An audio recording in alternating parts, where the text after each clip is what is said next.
avec un plaisir renouvelé que je prends la parole ce jour à l'occasion de la deuxième session du Comité national économique et financier de l'année 2025. Cette session se tient dans un contexte marqué par la tenue de plusieurs réunions importantes au niveau national et sous-régional.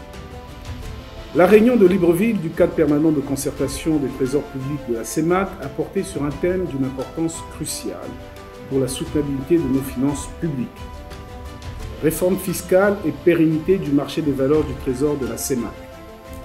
Ce thème, qui est au cœur des priorités du gouvernement en matière de mobilisation et de sécurisation des recettes fiscales et douanières, a permis de dégager un ensemble de recommandations structurantes, parmi lesquelles l'accélération des réformes en vue de la digitalisation et de la dématérialisation des procédures de collecte, de traitement et de centralisation des recettes publiques, l'évaluation de l'impact économique et social des dépenses fiscales en vue de leur rationalisation, l'élargissement de l'assiette fiscale, notamment par des mesures favorisant la migration du secteur informel vers le secteur formel, et l'accélération de l'opérationnalisation du compte unique du Trésor.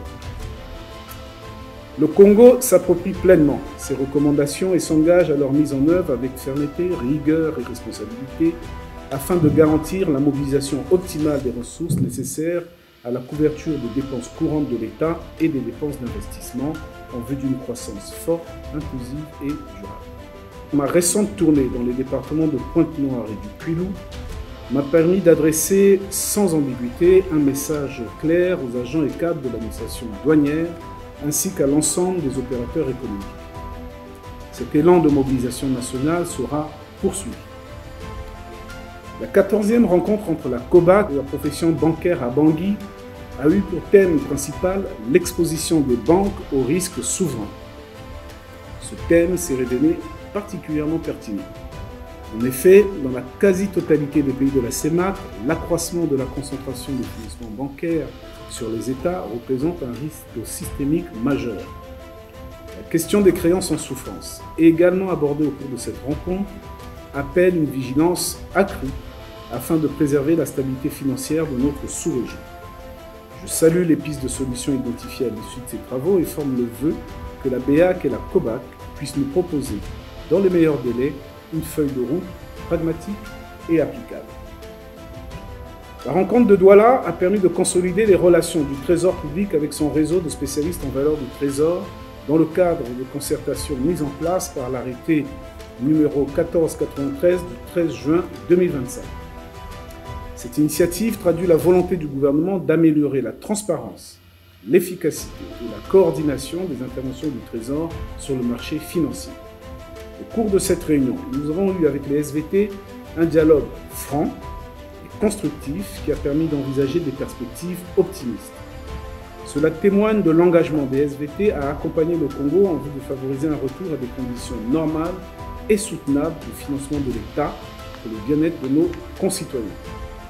Je renouvelle mes remerciements aux SVT pour leur intérêt et leur conseil à la problématique de financement adéquat de l'économie congolaise.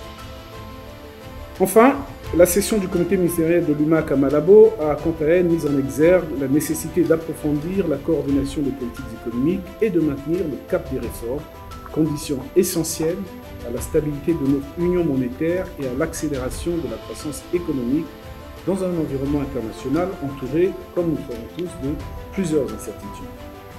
Le comité ministériel a par ailleurs adopté le règlement communautaire relatif aux conditions d'exercice et à la supervision de l'activité des caisses des dépôts et consignations dans la CEMAC.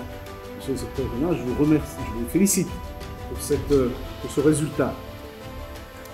Par ailleurs, cette session a permis de faire le point de l'état des discussions en cours avec les sociétés du secteur extractif concernant le rapatriement et la gestion des fonds de restauration du site des FONRES.